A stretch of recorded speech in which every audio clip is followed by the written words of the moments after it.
안녕하세요. 13년간 줄곧 왕따 인생, 키 165에 몸무게 80kg, 가족이란 없고 비극적인 삶을 살아왔던 한 여자가 한 남자를 만나 인생을 역전하게 된 이야기. 그 사연이 제 이야기라서 이렇게 글을 쓰게 되었습니다. 저는 평범한 삶을 꿈꾸던 그저 작은 행복을 바라던 사람이었어요. 아마 제 머릿속에 기억나는 가장 행복했던 시절은 6살 때였던 것 같아요. 대공원에 놀러가서 엄마 아빠의 손을 꼭 잡고 코끼리가 있는 앞에서 깨르르 웃었던 때가요. 그때는 그 어린 나이에 이런 게 뭐가 그리 좋았던 것인지 하하 웃으면서 사람들 곁에서 정말 한박 웃음을 지었던 것 같아요. 그 생생한 순간이 사진에 남아있으니까 말이죠. 그러다가 부모님께서 사고를 당하셔서 교통사고로 두 분 다 하늘나라에 가게 되면서 제 인생은 180도 바뀌게 되었습니다. 그래서 제가 인생에서 가장 행복했던 순간을 떠올리면 지금도 아니고 아주 옛날 과거인 6살 때 시절을 떠올린 거였어요. 부모님이 돌아가시고 아무것도 모르고 죽음이란 개념을 이해할 수 없던 저는 외할머니의 손에 맡겨졌습니다. 할머니는 당시에 딸이 죽었다는 사실에 계속해서 미친 듯이 마음을 아파하셨어요. 항상 제 고사리 손을 잡고 펑펑 울면서 네 엄마 불쌍해서 어떡하냐. 그 꽃다운 나이에 아이를 두고 그리 사고를 당하면 남은 사람은 어떻게 살아가라는 거냐? 라고 하면서 말했죠. 할머니는 남은 소녀만큼은 잘 키우겠다고 하면서 저에게 항상 부족함 없이 해주시려고 했어요. 퍼주고 또 퍼줘도 계속해서 마음속에 공허함을 가지고 있던 할머니는 할머니가 제대로 해준 것도 없어서 우리 손녀가 이렇게 마른 거라고 하며 매 끼니마다 고봉밥을 내어주셨죠. 초등학교 저학년 때까지 정말 빼빼 말라서는 등쪽이 백가죽에 붙은 것처럼 보일 정도로 깡마른 저는 주변 사람들의 걱정을 샀습니다. 동네 아주머니들은 저 집은 할머니가 잘 안 먹이나? 이런 소리를 할 정도였고 할머니는 그런 소리를 듣기 싫어서 저를 더 살찌게 했어요. 그렇게 몇 년간 할머니 밥을 먹다 보니까 저도 먹을 수 있는 양이 팍 하고 늘게 되었고 그로 인해서 살이 엄청나게 찌게 된 거죠. 초등학교 5학년 때 몸무게가 50kg가 넘어갔고 중학교에 올라가서 사춘기에 접어들었을 때 엄청난 몸무게를 달성했습니다. 그때 키가 160에 73kg이었으니까 말 다 했죠. 그래서 저는 초등학교 9학년 때부터 왕따를 당하기 시작했어요. 남자애들이 야 이 똥돼지야 너 집에서 뭐 먹고 사냐? 멧돼지 먹으면서 살지? 그래서 네 몸뚱이가 멧돼지인 거지? 하면서요. 어린 나이에 소녀가 듣기에는 그 말들이 상처가 되기에는 정말로 충분했습니다. 점점 더 위축되고 자신감이 없어진 저는 동굴 속으로 숨기 시작했어요. 내가 왜 사는 거지? 그냥 엄마 아빠 따라갈까? 하면서요. 소위 우울증이 왔던 거였죠. 제가 할 수 있는 것은 공부뿐이었습니다. 중학교에 올라갔을 때는 그 왕따 수준이 차원이 다를 정도로 악질이었어요. 여자인 저를 모욕하기 위해서 빨간 색깔 곶감을 의자에 쪽 짜서 치마에 묶게 하거나 공부를 하고 있을 때 제 책상 위에 사이다를 쏟거나 하는 일이 비일비재했습니다. 선생님들도 제가 뚱뚱하다는 이유 하나만으로 은근 무시하거나 그런 부분이 있었고 더군다나 엄마 아빠 없이 할머니의 손에서 자랐으니까 그 무시하는 정도는 점점 더 심해지게 된 거죠. 미칠 노릇이었습니다. 너무너무나 힘들었고 왜 나한테만 이런 일이 생기는 걸까? 살은 내가 찌고 싶어서 찐 게 아니고 그저 할머니의 사랑을 받은 것일 뿐인데 하면서요. 할머니도 제가 살 때문에 학교에서 괴롭힘을 당하는 걸 알게 되자 이 할미가 도움을 못 줄 망정 우리 손녀 괴롭힘 당하게 만들었네. 미안하다 하면서 가슴을 칠 뿐이었죠. 저의 왕따 사실을 알게 된 할머니가 자책을 하면서 당신의 가슴을 퍽퍽 치는데 저는 그때 결심했습니다. 내가 아무리 힘들어도 집에서 불평불만하면 안 되겠다. 내가 세상에서 가장 사랑하는 할머니가 내 앞에서 저렇게 힘들어 하시는데 찡찡대면 안 되겠다. 이렇게 마음을 먹었습니다. 시간이 지나서 중학교를 졸업했을 때 저는 왕따에서 벗어나고자 지역에서 아주 먼 고등학교에 가게 되었어요. 그래도 나를 모르는 애들이 있는 곳이라면 새로운 삶을 다시 시작할 수 있을 거란 생각을 했습니다. 그런데 한 번 뚱뚱한 몸을 가지고 있으면 그 어디에서도 환영받지 못하더라고요. 너무나 힘들었어요. 왜 나한테 이런 일이 생긴 거지? 그래, 피할 수 없다면 살이라도 빼서 이 지긋지긋한 삶에서 벗어나자. 그렇게 생각했습니다. 하지만 고등학교 입시 준비를 하면서 받던 스트레스를 이겨내고 살까지 뺀다는 건 거의 불가능한 일이었어요. 세상에 이렇게 힘든 일이 또 있을까 싶을 정도로 저는 왕따에다가 사람들의 차별을 받았고, 고등학교 2학년 때 할머니가 돌아가시면서 제 모든 삶의 균형이 와르르 무너지고야 말았습니다. 펑펑 울며 할머니를 보냈던 순간에 제 머릿속을 헤집어 놓으면서 학교 생활을 못하게 만들었어요. 정말 매일 밤을 다 우니까 눈이 퉁퉁 부어서 학교도 못 가고, 학교에 가면 더 심한 지옥이 펼쳐지니까 학교를 그냥 그만 다녀야겠다고 생각을 한 거죠. 가족도 없으니까요.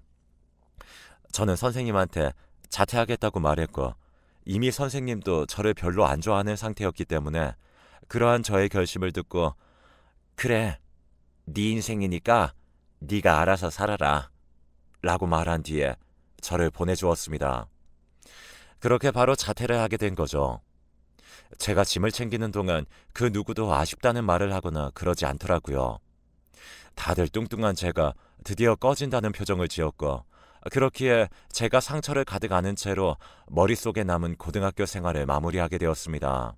더 독하게 공부에 악을 물었고, 저는 사범대학교에 입학하게 되었어요. 오히려 지금 살고 있는 지역에서 더 멀리 떨어지고 싶은 생각이 들더라고요. 그래, 나는 뭐 연고지도 없고 이런 곳에서 살아도 가족이 없으니까 뭘 하든 상관없어 라고 극단적인 생각을 한 저는 지방으로 내려가게 되었어요. 거기서 사람들을 만나고 학교를 다니면서 저에 대해서 생각할 수 있는 기회를 가지게 되었고, 그때 나름 자신감을 가진 것 같아요.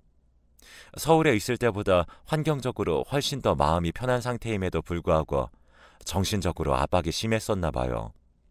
스트레스도 많이 받았던 것 같습니다. 그래서 제가 학교에서 한번 크게 쓰러진 거였어요. 야심한 밤이었고 아무도 없이 계단에서 떨어지면서 머리에 피를 흘리고 제가 의식을 잃은 거였죠. 그때 누군가 저를 응급조치를 해주고 병원까지 데려다 준 겁니다. 그 생명의 은인이 누군지 몰랐지만 저를 담당한 간호사분이, 그 남자분이 아니었으면 환자분 아마 과다출혈로 지금쯤 쇼크사했을 수도 있어요. 그분이 정말로 귀인이세요. 그분이 병원에 환자분을 데려다주고 바로 가서 저희가 성함은 못 물어봤는데 같은 학교일 수도 있으니까 한번 수소문해보세요 라고 하더라고요. 저는 그때 경황이 없어서 알겠다고 한 뒤 머리 수술을 받고 마음을 추스린 뒤 학교에 갔습니다. 그런데 제가 학교에 친구가 있는 것도 아니고 사람들을 많이 알고 있는 것도 아니어서 뭐 할 수 있는 게 없었습니다.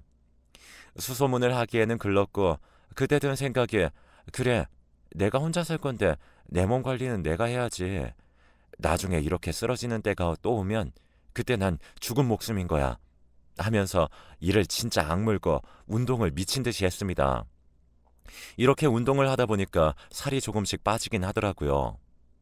대학교 들어갔을 때 몸무게가 90kg를 찍었는데 운동을 하고 나서는 70kg까지 빠졌고, 점점 더 살을 빼는데 재미가 붙으면서 저는 한 발자국씩 앞으로 나아가게 되었습니다. 그래, 이런 식으로 운동하고 식단하면 나도 언젠가 저기 길거리를 다니는 여자들처럼 당당한 걸음걸이에, 그리고 건강한 몸을 가질 수 있겠지 하며 계속 버틴 것 같아요. 그리고 정말 좋은 PT 선생님을 만나서 항상 외롭지 않게 같이 운동하고 또 운동하는 법도 배우면서 즐겁게 하루의 동향을 채웠습니다. 피땀 눈물 흘리며 살을 빼다 보니까 주변에서 너 어떻게 그렇게 근성이 대단해서 하루하루 멋지게 살 수 있어? 라고 찬사를 보내는 분들이 많아졌어요. 처음에는 너 왜 이렇게 살이 많이 쪘어? 여자가 그래가지고 시집이나 갈 수 있겠어? 넌 남자한테 진짜로 인기 없겠다 등등 모진 말들을 저는 안 했는데도 그런 안 좋은 말들을 많이 들었거든요. 그렇게 모진 소리를 듣는 게 익숙했던 저였는데 살도 빼고 좋은 말들을 많이 들었더니 자신감이 생겼습니다. 그래, 나도 몸과 마음을 강하게 먹으면 확실하게 잘할 수 있는 그런 사람인 거야. 나도 그런 사람이니까 열심히 한 번 더 용기 내서 해보자. 해서 60kg를 찍었던 제가 2년 더 차츰 운동을 해서 50kg의 몸을 가지게 되었어요. 살을 그렇게 빼다 보니까 세상이 아름다워 보이고 앞으로 뭐든지 할 수 있겠다는 자신감으로 꽉 차게 되었습니다. 그래, 내가 이렇게 열심히 해서 이러한 결과를 이끌어냈으니까 앞으로 나아가면서 내가 못할 건 없어 라는 생각을 하게 되었어요. 그래서 임용시험도 도전을 한 거였죠. 정말 처음에 임용시험에 도전했을 때는 매일 피눈물을 흘렸습니다. 운동을 해서 살을 빼는 것보다 계속해서 책과 씨름하는 게 더 힘들었어요. 바늘구멍 같은 임용고시, 과연 내가 할 수 있을까? 라는 생각에 정말로 끊임없이 들기 시작했고, 나를 의심하는 나날들이 쌓여가다 보니까 두려워졌습니다. 아무것도 못하고 허송세월만 보낼 것 같아서 가만히 앉아있는데 눈물이 나오기 시작했죠. 내가 어떻게 이렇게 된 거지? 왜 이렇게 처져가고 있는 거지? 하면서 오만 가지 생각이 다 들었어요. 그래서 첫 번째 임용고시에서 아주 보기 좋게 딱 떨어지고 두 번째 시험에서는 이를 악물고 공부를 했어요. 운동과 병행하면서 머리에 리프레시를 주었고 이렇게 계속해서 운동을 하다 보니까 어느 순간 점수도 잘 나오고 안정적인 합격권이 될 수 있을 정도로 좋아졌죠. 정말 기뻤어요. 나 하면 되는구나. 정말로 이 악물고 하면 내가 되는 사람이구나. 라는 것을 느낄 수 있었습니다. 처음으로 뜨거운 눈물을 흘렸습니다. 합격이라는 게시글을 보았을 때 세상에 그 무언가를 주어도 바꿀 수 없을 것만 같은 기분인데다가 무언가가 제 가슴속에서 뜨겁게 자라났고 자신감으로 가득했습니다. 100kg에서 50kg대까지 뺀 데다가 붙기 힘들다는 임용시험에서 당당하게 합격의 목걸이를 받은 나. 이러한 나 자신이 죽을 만큼 좋았어요. 그런데 문제는 발령이 안 나는 겁니다. 안 그래도 교사를 줄인다는 말이 많은데 애들은 줄어가고 더군다나 지방에는 애들이 점점 서울로 올라가서 폐교 직전의 학교도 많은데 제가 설 자리는 없더라고요. 이거 안 되겠다. 언제까지나 이렇게 백수처럼 살 수는 없다. 내가 여기서 이제 앞으로 무엇을 해야 하지? 복잡한 생각이 끊임없이 들면서 불안해졌습니다. 급한 대로 동네 교습방에 시간 강사로 들어갔는데 내가 이러려고 피 터지게 공부한 건가? 내가 도대체 왜 이렇게 열심히 산 거지? 이런 생각이 들면서 이 모든 게 다 부질없이 느껴지고 그냥 싹 다 포기하고 싶었어요. 그렇게 우울감에 빠진 저는 이대로 있을 수는 없다고 생각해서 닥치는 대로 섬마을 교사라도 해야겠다 생각해서 막 지원했던 것 같아요. 섬마을에 자원해서 가겠다고 뭐 그런 의지를 표하니까 다행히도 발령에 떨어지게 되어서 기적적으로 발령을 받게 된 겁니다. 바로 짐을 싸서 섬으로 들어갈 준비를 했어요. 그리고는 얼마나 콧노래를 불렀는지 몰라요. 룰루랄라 하면서 탭댄스를 추는 사람처럼 발재간을 요리조리 밟으며 그 큰 트렁크에 짐을 하나씩 옮겨 담았습니다.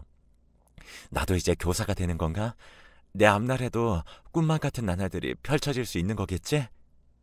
이제 시작이겠지만 정말 용기를 내서 한번 잘해보자. 나도 처음 교사 생활하는 거라서 어색하고 서툰 부분들이 많겠지만 더욱더 용기 내서 학생들에게 다가가면 내게 먼저 손을 내밀어 줄 거야. 그리고 섬마을 아이들이니까 서울 애들보다 더 순수해서 선생님들을 괴롭히는 일은 없겠지? 하면서 눈을 꼭 감았습니다. 마지막 섬에 들어가기 전에 저의 모습은 첫사랑에 빠진 한 여인의 모습이었어요.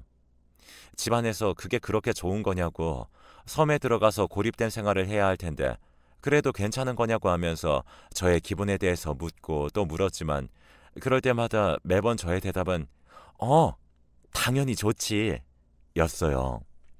룰루랄라 콧노래를 부르며 배를 타고 들어간 그 순간부터 저는 뭐랄까요? 알 수 없는 음산한 기운이 느껴졌습니다.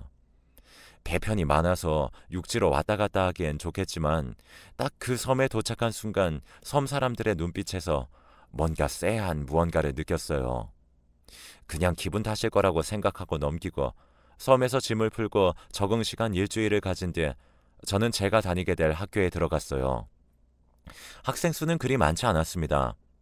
그런데 제가 상상하던 학생의 모습과는 무척이나 달랐어요.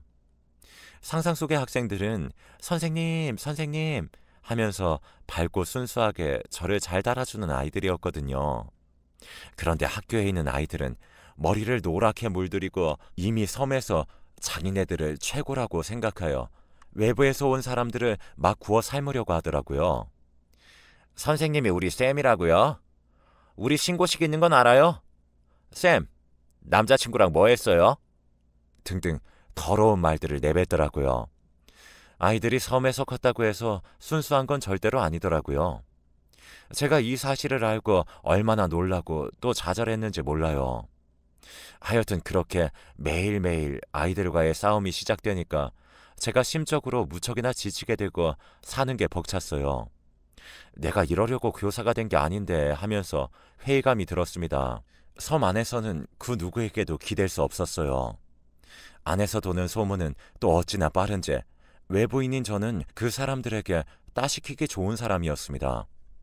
그저 매일 밤을 흐느끼며 속으로 저 혼자 풀어내는 수밖에 없었죠. 그런 나날들이 쌓이다 보니까 마음의 병이 생기더라고요. 너무나 외로웠고 처음에 발령되어서 진짜 발 동동 구르고 살았던 나날들이 눈앞에 훤한데 왜 나한테 이런 시련이 온 건가 싶고 왜 내 인생은 순탄한 순간이 없는 건가 하면서요. 섬 안에 친구라도 한 명 있으면 마음을 터놓고 풀기라도 할 텐데 그럴 수가 없으니까 얼마나 답답하고 분하던지요. 말로 표현할 수 없는 좌절감이 끊임없이 들었고 인생을 포기하고 싶을 정도였습니다. 그러다가 이제 학교 공식 휴일이 다가왔고 주말을 껴서 3일 내내 놀 수 있는 날이 오게 되었어요. 그때 육지로 나갈까 하다가 배편도 애매하고 그래서 그냥 섬에 남아서 쉬게 되었습니다. 첫 번째 휴일날 섬으로 들어온 외부인들, 그러니까 다른 공무원들이랑 군의관 분들 등등 모임을 가지게 되었어요. 다들 사실은 하나같이 굉장히 힘들어하고 있는데 자기네들이 말을 하다가 헛소리해서 섬으로 새어나가면 또 난리 나고 왕따를 당하거나 불이익을 받을 게 뻔하니까 입을 다물고 있더라고요. 이 사람들도 나랑 같은 외부인인데 자기네들 피해 당할까봐 입을 꼭 다물고 있구나. 난 더욱더 마음 기댈 곳이 없는 거구나 라는 생각이 들었습니다. 그래서 저는 남은 휴일 이틀을 그저 작은 갯바위에서 낚시나 하고 유유하게 지내야겠다는 생각을 했어요. 그렇게 무료하게 시간을 때우고 있는데 갯바위 위에서 낚시를 하고 있던 제가 갑자기 숨이 안 쉬어지는 겁니다. 내 몸이 왜 이러지? 하면서 흉통이 조여오는 느낌이 들고 막 머리가 어지러웠어요. 바위 위에 있으니까 누구한테 도움을 청할 수도 없었고 속으로 저는 이제 남은 생을 이렇게 여기서 마무리하는 거구나. 어떡하지? 하면서 눈물이 하염없이 얼굴에 떨어졌습니다. 숨이 안 쉬어지니까 머리가 하얗게 되고 저는 정신을 잃었어요.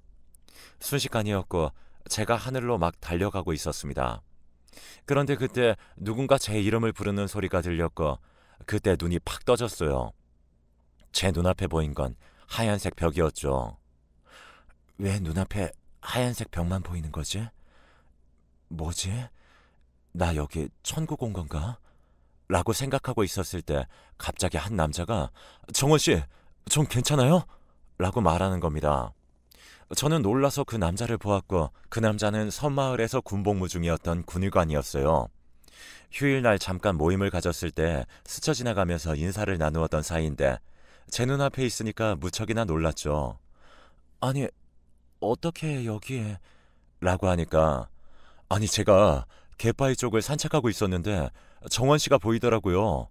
낚시를 하고 있나 싶어서 천천히 그쪽으로 걸어가고 있는데 정원 씨가 갑자기 픽 하고 쓰러지는 게 아니겠어요? 얼마나 놀랐는지요. 놀란 가슴 쓸어내리면서 정원 씨한테 달려가서 자세히 보니까 정원 씨가 숨을 못 쉬고 꺽꺽대며 있는 거였어요. 저는 바로 인공호흡하고 사람들 불러서 애들이 신고하고 이제 육지에서 헬기가 와서 정원 씨 태우고 여기 영광병원으로 온 거였어요. 정원 씨 심장 수축 뭐 이런 게 있다고 검사해 놓은 게 자세히 나와봐야 안다는데 천공이라고 하죠. 하여튼 심장에 구멍 같은 게 선천적으로 나 있어서 갑자기 숨이 안 쉬어지거나 그런 거라고 하더라고요. 약 먹으면서 꾸준히 검사 받으면 된다는데 이게 스트레스가 많으면 또 이럴 수가 있어서 정원 씨 스트레스 많이 받나 보네요. 라고 하더라고요. 저는 네 하면서 그동안 서러웠던 것들을 모두 다 쏟아냈습니다. 왜 그 사람한테 제 이야기를 꺼낸 건지는 저도 모르겠는데 그냥 그 사람을 보자마자 막 긴장된 게 풀리면서 나 안 죽고 살았구나라는 생각이 들었어요. 너무나 감사하다고 정말 제 생명의 은인이라고 하면서 감동의 눈물을 흘렸어요. 그러자 그 남자는 섬생활이 참 힘들죠. 저도 여기 군의관으로 군대 복무하면서 정말 죽을 만큼 힘들었어요. 섬 사람들의 문화가 저랑 너무나도 안 맞고 저도 이 근방 육지에서 자란 사람인데도 적응이 안 되더라고요. 저 심지어 왕따 시키고 뭐 같은 분들이 있었는데 인권위에 신고했거든요. 익명으로 분명히 신고했는데 어떻게 한 건지. 섬에서 뭐 저 죽이겠다고까지 하고 난리도 아니었죠. 군복무는 해야 하니까 버텼는데 그것조차 쉽지 않았어요. 그래도 버티다 보니까 군복무 한 달 남았는데 이렇게 선생님을 살릴 뿌듯한 기회가 오네요. 하면서 싱긋 웃더라고요. 그 모습에 제가 심장이 쿵 했습니다. 저도 이번 일로 인해서 섬마을에서 교사는 도저히 못하겠다. 여기서 일 계속하다가는 나 정말로 죽겠다 싶어서 오랜 병가로 휴직을 냈어요. 그리고 다음에 육지에 TO가 나면 그때 지원을 하려고 그때까지는 몸만 생각하려고 했습니다. 알고 보니 제가 무리한 다이어트 그리고 섬생활로 인한 스트레스로 인해 엄청나게 몸이 과로가 쌓인 거였어요. 참 저도 바보처럼 내 겉모습만 돌보고 내면은 차마 돌보지 못했던 거였죠. 그렇게 저는 육지로 올라서 마음을 추스리고 그 군의관 분과는 간간히 연락을 했습니다. 다시 한 달 남은 군복무를 하러 들어간 군의관 분은 그곳에서 나머지 복무를 하고 육지로 나와서 병원에 들어갔어요. 정원 씨, 몸은 요즘 좀 어떠세요? 괜찮으시죠? 괜찮아지셨으면 언제 한번 다시 만나야죠. 라고 말을 하는 거예요. 저 외롭게 혼자서 요양하던 몸이니까 그 남자에게 오는 문자가 굉장히 반갑게 느껴졌고 바로 어디시냐고 우리 만나서 좀 보자고 했어요. 그 남자는 정말 좋다고 답이 왔고 저희는 그렇게 만나게 되었습니다. 따로 시간 내어서 만나는 시간들이 많아지다 보니까 굉장히 빨리 친해지게 되었고 서로 외로운 입장이라서 더 가까워지고 정말 스며들듯이 연애를 할 수 있게 되었어요. 저는 얼마나 기뻤는지 몰라요. 그 남자는 저에게서 너무나 따뜻한 마음이 느껴진다고 당신을 만난 게 내 인생의 행운이라고 하며 청혼을 했고 저는 그 청혼을 받았습니다. 저는 가족이 없어서 결혼 허락받고 뭐 이런 것도 없었고 다행히도 남자 쪽 집안에서도 제가 교사 일을 한다는 말을 듣고 그래도 이상한 애는 아니구나. 신원과 신분이 확실히 보장되는 사람이구나 라고 말해주었고 그렇게 결혼을 허락해 주었습니다. 그렇게 결혼을 허락받은 저희는 분주하게 결혼 준비를 했어요. 시간이 흐르면 흐를수록 나 진짜 결혼하는구나 하는 게 실감이 나면서 긴장이 되더라고요. 이제 메이크업이랑 드레스를 고르고 남편 될 그 사람의 양복을 보고 있는데 예비 신랑이 옷을 고르는데 시간이 너무 오래 걸리는 겁니다. 뭐야, 뭐 옷을 만드는 것도 아니고 왜 이렇게 오래 걸려? 하면서 투덜투덜대면서 소파 위에 있던 그 남자의 지갑을 구경했어요. 그런데 저는 정말 너무너무 놀라고 말았습니다. 그 남자의 지갑 안에 제가 80kg 정도 나갔을 때 뚱뚱했던 때의 증명사진이 담겨 있는 거였어요. 아니, 이게 왜 이 남자의 지갑에 있는 거지? 하면서 저는 머릿속이 온통 하얘졌습니다. 양복으로 입고 나온 그 남자를 향해서 저는 물어보았어요. 당신 이 지갑 속 여자 누구야? 하면서 뿔이 난 표정을 지었습니다. 그게 아니라 내가 이따가 나가서 설명해 줄게. 빨리 말해봐. 바람 피고 이런 게 아니라 몇 년 전에 우리 학교에 어떤 여성분이 갑자기 픽하고 쓰러졌거든. 계단에서 피를 엄청 흘리고 있었고 내가 그래도 그때 의사 공부를 하고 있었으니까 나름 빨리 응급조치를 하고 병원에 데려다 드렸어. 그런데 그분이 내가 잠깐 학교에 다니고 있을 때 좋아한 사람이었거든. 그분은 모르겠지만 교양 수업 듣다가 몇 번 마주치고 굉장히 느낌이 좋은 사람인 것 같아서 마음에 품고 있던 분 중 하나였어. 그러다가 그분이 쓰러지면서 본인 주머니에 있는 증명사진을 바닥에 떨어뜨린 거고, 난 현장을 정리하다가 그 증명사진을 내 주머니에 놓고 다시 만나면 고백과 함께 이거 전해줘야겠다 생각했는데 다시 만날 기회가 없었어. 이제 당신을 만났으니까 이 증명사진 버릴게. 이런 오해 살 일을 만들어서 내가 진짜 너무 미안해. 다시 끼워놔. 내가 그 여자야. 그때 100kg였을 때 50kg 빼고 지금의 내가 된 거라고. 어떻게 우리 인연이 이런 인연이 다 있어? 학교에서 쓰러진 날 살려준 것도 당신이었고, 섬마을에서 죽을 뻔한 날 구해준 것도 당신이었고, 라고 말하자 그 남자는 아니 정말이냐고, 어떻게 이렇게 다른 사람이 되어서 나타날 수 있냐고, 난 정말로 까마득하게 아무것도 몰랐다고 하면서 엄청 놀란 표정을 지었어요. 저도 너무 놀라서 나도 진짜 놀라서 말이 안 나온다고 하면서 깜짝 놀랐고요. 그 남자는 제 손을 잡고는 어쩐지 당신한테서 그 여자에게 느껴질 수 있는 알 수 없는 상처와 따뜻함이 공존해 있었어. 그래서 내가 당신을 무척이나 좋아했던 거고 자꾸 마음이 쓰였다고. 그런데 그 여자가 당신일 줄은 감히 상상도 못했어. 그때도 이뻤지만 당신 지금 너무나 찬란하고 아름답다. 라고 저에게 말하는 겁니다. 저는 그 남자의 진심 어린 그 말을 듣고는 얼마나 펑펑 눈물을 흘렸는지 몰라요. 고맙다고 하면서 우리 이렇게 만났다는 게 정말 꿈만 같다고 하면서 서로의 마음을 확인하고는 이렇게 모두가 놀란 가운데 결혼식을 올렸습니다. 지금 그 남자와 저는 아이 2명 낳고 아주 알콩달콩하게 잘 만나고 있어요. 벼랑 끝에서 나를 2번이나 살려준 남자가 이제 내 인생까지 책임지는 든든한 사람이 되었네요. 저는 그 사람이 죽을 만큼 좋습니다. 그 사람을 위해서라면 뭐든지 다 할 수 있을 것 같아요. 내게 무한한 사랑을 준 그대에게 고맙다는 말 한마디를 올리고 여기서 사연 마치겠습니다.